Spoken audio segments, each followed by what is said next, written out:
menarik sekali bicara isu kita ini sudah ketemu clue-nya adalah sama. Ketika berbicara pendidikan kita prihatin ya, dua sisi pandang yang memang sama-sama akan kita gali di segmen berikutnya. Tetap di Challenge Politik Challenge.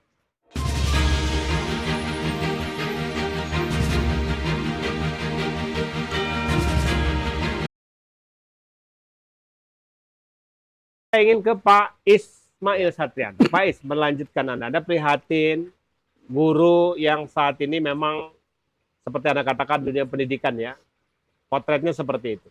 Nah, dalam hemat Anda, kemudian kalau Allah memberikan takdirnya untuk Anda menjadi anggota DPRD Jawa Barat, kira-kira apa yang akan diberikan untuk Kabupaten Garut dalam sektor pendidikan ini? Yang pertama itu adalah masjid itu harus menjadi kesejahteraan umat. Masjid harus menjadi kesejahteraan Iya. umat. Kita ini sudah punya aset umat Islam ini berupa masjid di mana-mana. Tetapi fungsi masjid belum maksimal digunakan untuk kesejahteraan umat. Nah, begitu. Jadi yang pertama itu adalah bagaimana masjid ini di sana harus ada kejar paket A, kejar paket B, kejar paket C. Itu kan masjid sudah ada ini bangunannya itu. Lalu bagaimana masjid ini bisa membangun kesejahteraan yang lebih tinggi, yaitu anak-anak yang kurang mampu di sekitar masjid itu harus bisa sekolah sampai ke perguruan tinggi begitu. Dan itu pusatnya di masjid jadi dikendalikan. Ya, pusatnya di masjid. Harus pusat jadi. Itu tinggal bagaimana kita menjadikan manajemen masjid itu dilatih orang-orang itu manajemen masjid, dibukakan aksesnya, karena di masjid itu gurunya sudah ada itu. Para ustadz itu ada S2, ada S3 begitu ya. Iya, ada pintar-pintar semua. Iya, dan kader-kader Partai Umat ini memang kader-kader guru. Orang-orang yang biasa jadi ustadz, jadi guru gitu. Jadi orang-orang baik gitu. Orang-orang yang berjuang untuk betul-betul. Jadi yang pertama itu adalah masjid harus menjadi kesejahteraan. Artinya, kalau boleh saya simpulkan, Anda butuh meyakinkan regulasi dalam bentuk peraturan pemerintah atau peraturan daerah?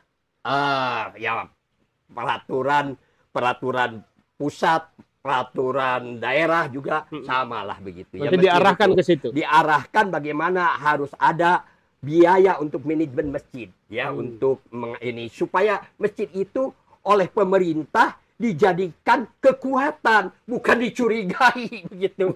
Ini yang pertama. Oke. Yang kedua adalah bagaimana di sekolah-sekolah itu pembukuan sekolah itu harus benar.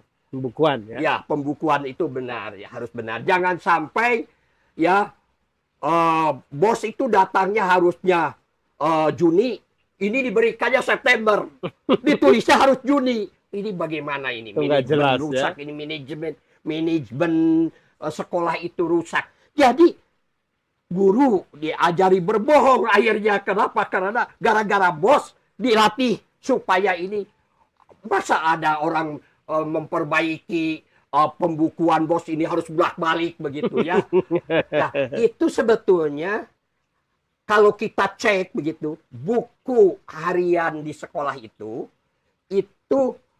buku harian keuangan di sekolah itu sulit itu dibuat gara-gara ada sistem IT begitu ya, yang dibuat harus disesuaikan begitu. Dan itu membuat masalah juga ya. Masalah itu. Karena saya ini pengawas ya, awalnya pengawas, saya juga asesor begitu ya. Ini asesor sekolah, pengawas sekolah, dan juga saya memperjuangkan kesejahteraan guru itu bukan hari ini. Ya, sudah jangka panjang ini.